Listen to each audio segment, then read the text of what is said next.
The problem with capitalism is that you can't have any hobbies. You can't do anything without thinking, how can I make money from this, right? Every activity you do in a day, you're sitting there thinking, is there some sort of monetary gain I can get from this? And we have tried to monetize everything, no matter how sacred. Think about it.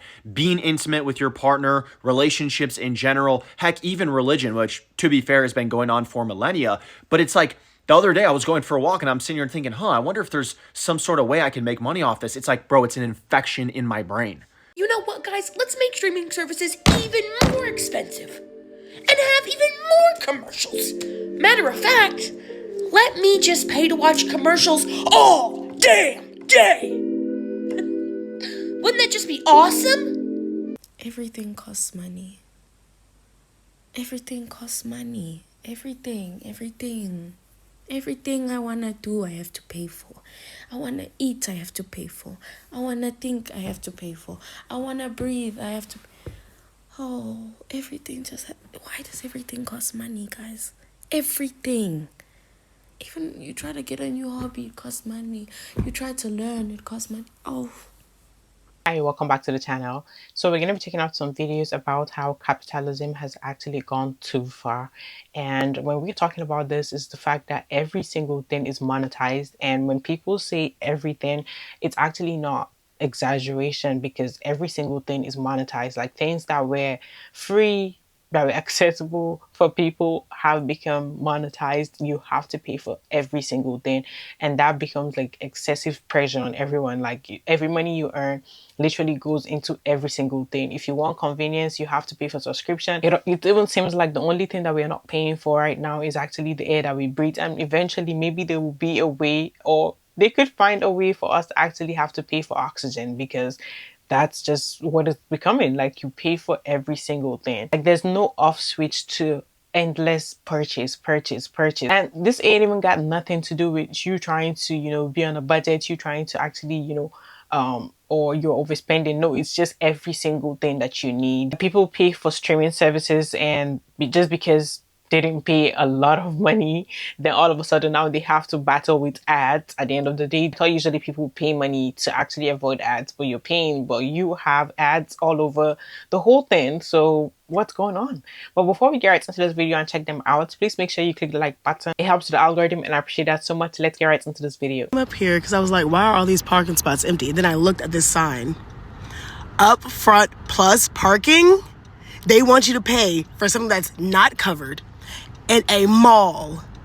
Pay to park in the front when there's free parking right over there, and there's also free parking right over here. We are living in hell. It's unhinged how many things cost like weeks or months of your salary. Like, you need 4 new tires, that's $1,000. Transmission's bad in your car, $4,000. Dog's sick, $4,000. Shed's got a fucked up door, $900. Like genuinely everything's $1,000. I'm starting to think that they lied to us about the American dream. As I'm on my way to Lowe's to get me some gardening essentials, I'm sitting here thinking like, I'm capitalism is sick, and I can't wrap my head around this shit. Like the fact that we have to pay for things like seeds, soil, fertilizer, plants, vegetables, fruits, shit, grass, to plant your own shit if you want something has the least amount of chemicals in it. And actually they still poison the water and the air that we use to grow these plants. They still poison us. Like but the fact that we're buying these things that the earth gives us for fucking free, what the fuck are you talking about, man? And it's sick just for us to hey, I don't know, this shit's sick. This shit is sick. In the event of universal basic income, people would still work. I hate the argument that says if everybody was given what they needed to survive, that they would just sit on their ass all day and not work. No, bro, no. The only difference is people would actually choose things they like to do, regardless of money. I came across a post that literally said this. It said, if money didn't matter, what would you choose to do with your life? Here are some of the answers. I would walk around the neighborhood and fix everybody's cars because I love it. I would babysit everybody's kids. I would pump out loaves of bread and give them out for free. I would walk everybody's dogs. I would garden everybody's houses. I would clean everybody's houses. We already have instances of this. You know, the guy who mows people's lawns for free, he does it on a donation basis, like only finds yards that really need help. Imagine he had everything he needed to survive. He wouldn't have to accept donations. He would still mow lawns. Or the lady who cleans like hoarding house situations, again, completely for free on a donation basis. She would still be cleaning those houses. The current capitalistic system doesn't reward people who make a difference in society. It rewards people who take advantage of people in society. So imagine if that incentive was gone, right? You can't be taken advantage of. You can only do what you love. Then people would be motivated to find what they love. I guarantee you some guy would just fill all the potholes in America because that's their special interest. Like, don't y'all know some people who, you know, would kill it in a certain career, but they didn't do that? Like Karens?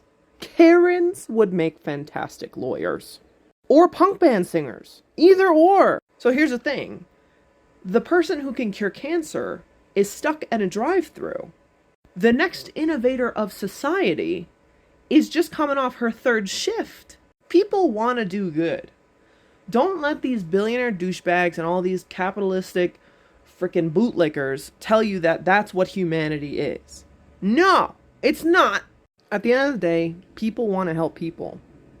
And I fucking believe that. And I hope you do too. But unfortunately, the greedy sociopaths have taken control. And they don't want you to believe that. It's been almost 3 years since I last posted this, and I feel like people could probably still benefit from it just as much as before. So here you go. So I felt compelled to make this TikTok as a quick reminder that racism was invented so that capitalism could exist and to control white people. It does both of those things really well, actually. Let's start with capitalism.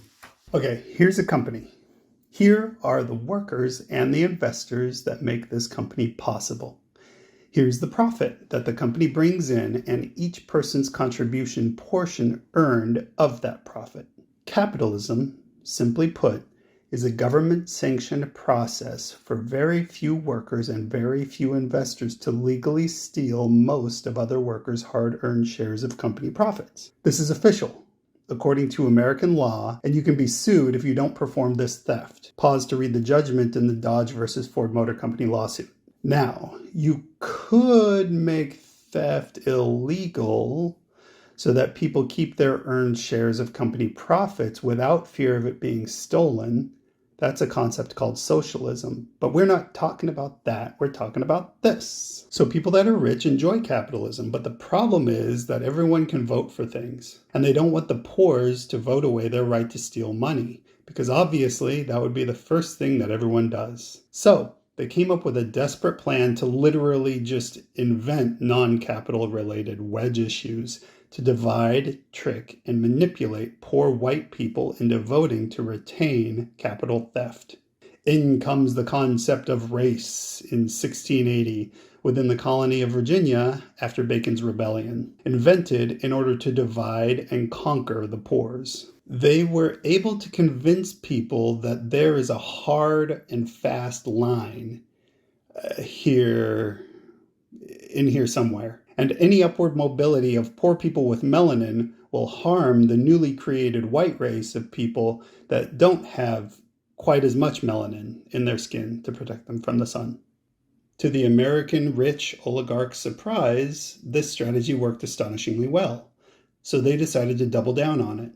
They began to invent many more wedge issues to further manipulate whites into as much distrust, fear, and hate of other people within their own socioeconomic status. To do this, the oligarchs began using all of the culture tools that they own to put weight on this wedge and separate people as much as humanly possible. Their four most powerful culture tools being news media, to drum up fear and author a racist, skewed view of reality, as well as a feeling of scarcity due to other poor people with melanin, and definitely not the rich. Think tanks, to hone wedge issue strategy.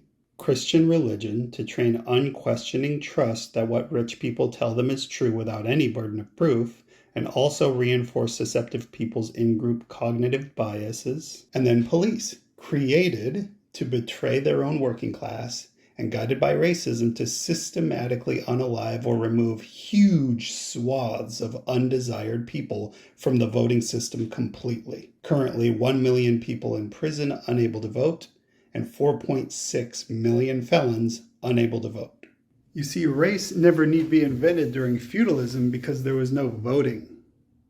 Everyone was just referred to by their nationality. So the next time you hear someone say something racist or homophobic or bigoted, you'll know that they're just being submissively manipulated and controlled by someone else with an agenda for the benefit of the wealthy. And that's too bad, because we could really use their help in bettering everyone's lives. P.S. This is why all hate is manufactured and perpetuated in order to control the slightly more affluent populations, or just pit anyone against anyone in order to keep them from getting together and stopping wealth theft. It's interesting, actually, within our society right now, that having $1 billion makes you rich, and there's no distinction within our culture as to whether you stole it using this capitalistic theft method or you earned it. If you have $1 billion, then you're rich, period, full stop, no questions asked.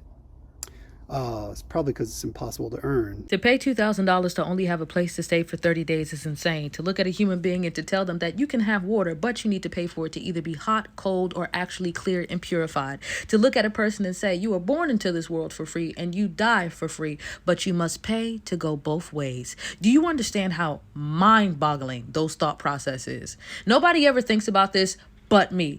But to look at a human being and to tell us that, yes, you can have oil, you can have gas, you just have to pay. You're telling me something that came from out of my motherfucking Earth's land. Something that I could have had for free myself, but you kicked me off of any point or process or even any form of land that had its richness. And if you do find somebody whose backyard just has some good old-fashioned digging, you will kick them off their land, take everything that they have, and govern their home just so you can make profit off of it. We don't sit down and think to ourselves enough about this. And I get fucking having to pay a subscription to use an item that you fully own is actually so diabolical. Like, that's how you know that capitalism has gotten to a really dark place.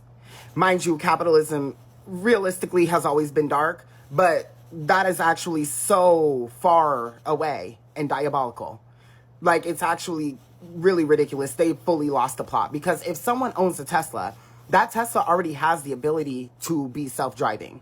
So why does the person who owns the Tesla have to pay a subscription in order to have that feature turned on? As if that's not a feature already in the car. It's already built into the car. So why do people have to pay a subscription? Like, it's all greedy. It's really the most greedy thing of all time, honestly. And like, the push to start. People have to pay a subscription for the push to start in their car, as if that's not already a feature that's literally there. What are we doing? And the same thing goes for printers. Like, people will fully buy their printers, and then they will have to pay a subscription to print with their printer that they bought, and they bought the ink, and they own the printer, it's theirs, but now they have to pay a subscription to use the thing that they fully own. This is not even like late stage capitalism to me. This is end stage capitalism. Like, this is the end of capitalism. This is the part of the story where it's like, okay, I think we're done here. You know what I mean? Like, let's wrap things up. This is like fully the evidence I need to know that this system is collapsing. Like, this is not late stage anything. This is the end stage of capitalism entirely. Because what are we doing? And it's not just even those 3 examples. There are plenty more examples, but it's just like having to pay a subscription to use an item that you fully own. That is the greediest thing of all time. And also, it's literally so that these billionaires can hoard more wealth and just generate more passive income based off of something that's already a part of the product they're selling in the first place. Like, shouldn't all of those prices be considered into the full total of the product, rather than people having to pay a subscription price for something that comes with the item that they fully own? Something is wrong. And like, honestly, let it collapse, because that's not making no sense at all. I've made videos about how there's not much to do other than work. People say get hobbies. I have hobbies. They're just expensive as shit. One part on my truck, an average price $300 to $500. Anything I want to do with my bows, expensive as shit. I want to buy new parts. It's all expensive as shit. Like, I do have hobbies. They just cost money, and it's not fun.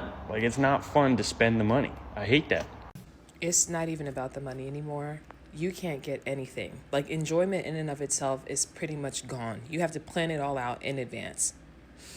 I was talking to my sister this week, and my family and I want to go on a vacation to the beach. And looking at the vacations, it is $5,000 to $7,000 for a vacation house for the weekend. That's a $5,000 house is 3 bedrooms. So 3 couples splitting the $5,000 place for 3 days. If you want to go by yourself and get a hotel, it is $1,100 starting to get a hotel on the beach. It was not this bad before. And even when there were prices that were this much, you weren't completely locked out of the entire city. At this point, you're locked out of the entire city. I want to go to Zed in the Park. I'm excited to see Progressive House. I'm sitting in the line to get tickets. I get in at 10:02. There are no GA tickets left. Only VIPs left. No matter what day I do it for, there are no GA tickets at all. The entire thing sold out. And I guarantee you, I'm going to get on TikTok and get all these people, oh, I have Zed in the Park tickets for sale. I have tickets for sale. I have tickets for sale. I am sick and tired because it's not just the government, it's you people. You really believe you are your own little fucking ticket master, you and your fucking bots, buying the tickets for everything and reselling them to people. And y'all are sitting on shit because nobody's going to pay for that. And it's not about the fact that people don't have money. Some people do have money to blow on just the things that they enjoy, but they're not going to pay you. They're not going to pay some regular person. They're not going to pay a reseller. They'd rather miss out than give you any shred of coin. And I don't blame them. I'm sick and tired of this. We're all in survival mode. You can't thrive at all. If you have any money for yourself, where you can do things, or you can be outside all summer, you're paying $1,000. I swear to God, for anything. This is about to be the only low-cost thing I would be able to do all year. But I can't even get in because VIP is now $700. Mind you, the tickets were $160 for the whole weekend. $420 for the whole weekend if you're a VIP. The tickets are $700. You're the problem. While you were worried that socialists would steal your house, capitalists stole your youth. The amount of creativity and talent buried under poverty, crushed by the weight of capitalism, is heartbreaking. Imagine how many geniuses never even got the chance to try. It's so much wasted potential from all of us, really, all because we are too busy trying to survive than being able to live the life that we deserve. And under this system, we feel guilty. Everything becomes a personal failure. But in reality, it's not us who failed, it is the system that failed us. Socialists don't want to steal your house. They want to give you back the dignity that capitalists stole from you. On today's episode of We Live in a Capitalist Hellscape, Get Me the Heck Out of Here, paying to go to a child's birthday party. There are a lot of things that I have adjusted to as the times have changed, i.e. having a subscription for anything. I have a Hatch alarm clock that I have to pay $8 a month in a subscription for. I have adjusted to a lot of this shit. But paying to attend a child's birthday party at an arcade that cost $30 a person is where I draw the line.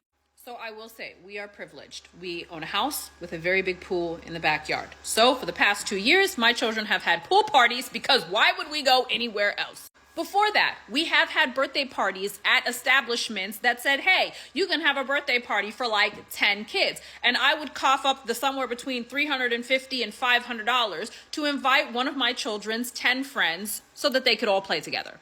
It hasn't always been worth it, but not having to pay to set anything up or clean anything up was worth the money. So my 5-year-old, her birthday party is in a few weeks. And one of her little friends that she invited, which I still had to limit the number of friends because I can't have a bunch of 5-year-olds at my house, her birthday party is the next day. Her birthday party is at an arcade. There is a new arcade here in town where we live that charges you $30 a person for unlimited play, and they also have a skating rink. One of our other friends had a party there a few months ago, and I was like, it's $30 a person to get in. It's not even one of those like your kid can go and then adults play for free. It's literally every single person who walks through that door has to pay $30 whether you're participating or not. The last birthday party we went to, my friend was like, just let me know when you get here and I'm gonna cover you at the door. Okay, cool, great. I opened up this little girl's birthday invitation and it was like, oh, we're gonna have it at Arcade, whatever it's called. And she's like, it's $30 to get in. Let me know if you want to Apple Pay me ahead of time so that you can skip the line when you get here. And I'm over here like, did she just say, I'm having my kid's birthday party at an arcade that you have to pay $30 a piece to get into, and if you don't want to pay and wait in the line, you can just Apple Pay me ahead of time. And at the bottom of the invitation, it's like, oh, and this is the list of things that she likes when you go to get her a gift as well. So now you're talking about I need to pay $60 to get into a birthday party, and then I have to get this child a gift. Gas is $5.89 a gallon. Why am I spending $75 to $100 on a child that I do not know? I hope that little girl has a bunch of people that show up for her. I really do, but I draw the line. I'm not doing that. And maybe it's just me. Maybe I'm tripping, but I'm like, okay, so to have a pool party here at my house, right? We're going to get the little decorations. It's not super, super warm outside yet in California. So I need to heat the pool up all week. That's going to cost me about $50 to $60 in gas to heat the pool up all week. So that way when the kids get in, it's warm. Then we're going to get a couple of Costco pizzas and then her cake and things like that. So altogether, I am already spending about $200, $250 just to have the party here at my house.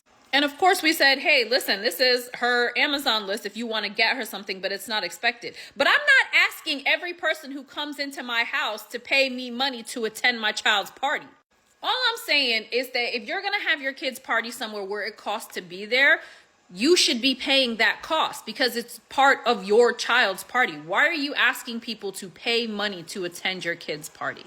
Because I also have another friend who said, you know, my daughter, she doesn't really want to do anything for her birthday. She's wondering if your daughter can just come to Universal Studios with us for the day. And I'm like, hell yeah. And even at that point, because my middle child is, she's one of my hardest children. We're like, do you want us to pay for her ticket? And she's like, no. She's like, because I asked you, and this is part of my daughter's birthday gift. We just want her to come with us. Last year, my daughter had another friend. My daughter keeps friending people that are only children. They were like, we would love to take her to Great Wolf Lodge on an overnight. Can she come? And I'm like, yeah. And I'm like, what do you need me to contribute? She's like, just make sure that she has a bag packed. We don't want anything. This is also a good time to preface that in the first part of the video, I was talking about my 5-year-old and her birthday party. These invitations to like Universal Studios and Great Wolf Lodge have been for my older daughter, who is 9. I don't actually run around letting my 5-year-old be all over the place with a whole bunch of different people. I'm not a cheap ass like that. I will pay for my kid to go someplace to do something. But a birthday party for a 5-year-old that's turning 6 for an arcade to get in the door, I don't know. That's where I draw the line. Have y'all experienced this yet? Like, what have y'all experienced with this? Why does everything cost money right now? Like, I swear I cannot exist for even 5 minutes without my card being charged for something. Gas? Insane. Groceries? Don't even get me started. Eating out is basically a luxury at this point, and it's not even the big purchases. It's the little things that are stacking up. Coffee grab here, Target run here, random online order at midnight. I was literally looking at my bank account like, where is it even going? But I heard about this app where you can get something back from it. The app is called Benjamin and it gives you cash back on everyday purchases. You just connect it to your card. But I thought this was really cool. It also pays you for playing games like Monopoly Go, Royal Match. Like, I was already doing that anyway. And like, it's not fixing the economy, but it sure is helping my wallet. It's already helping with my gas and groceries, so I didn't want to gatekeep it. For real though, what is something that's gotten just so expensive lately? Because I know I'm not the only one that's seeing it. Does it feel like to anyone else that everything is $100 now? Everything is $100, and what it also feels like is that these brands, boutiques, like all of these different places are like, let's see how much we can get these fucking idiots to pay for something. It's like they're just throwing out prices. It's the same with the housing market. It's like they're just like throwing out these prices and these costs and being like, well, Someone might pay it. There is absolutely nothing that is free anymore. You don't just get to use an app now, you gotta subscribe. Even a car, you own a car, you gotta subscribe, you know, you gotta subscribe to something to be able to use the car. And you know, actually the bigger thing that I think about when I think about all these things or see all these things happening is the fact that we are progressively getting worse. Like that's just how things start. It doesn't just start out all at once, like something just gets really bad. It's slowly, like people let it happen, it slowly keeps growing, and the greed just keeps getting deeper and deeper and deeper, and that's just how big it becomes eventually. Like, oh, like people just turn around and be like, oh, it has gotten this far. It's like they're just not gonna make you, you know, all at once just be like that. But I feel like the things just always slowly people accept it, people are okay with it, and then it gets really bad. It keeps going and going and going. That's why I said we gotta pay for the air that we breathe, or even we gotta pay with subscription to be able to, you know, stand outside or be outside. I feel like the most crazy part of it is that we actually joke about it, we laugh about it, but we have normalized it. We just hate accept, and that just becomes our reality. It becomes our day-to-day. That's just what the standard becomes, because we are actually accepting all these things and letting them happen. We have thought we at first when we see it, we're like, oh my god, they're doing too much, and then we accept it, we normalize it, we make it become, oh, you know, we're paying for this. You've made it to the end of this video. Thank you so much for watching this video to the very end. I really appreciate you. Please don't forget to click the like button. It helps the algorithm, and I appreciate that so much. Subscribe to the channel if you're new here and you're watching me for the very first time. Hit the notification bell to get notified every time I post a new video. I'll leave your thoughts in the comment section down below. I would love to see what you think about this video, and I'll see you on the next one. Bye.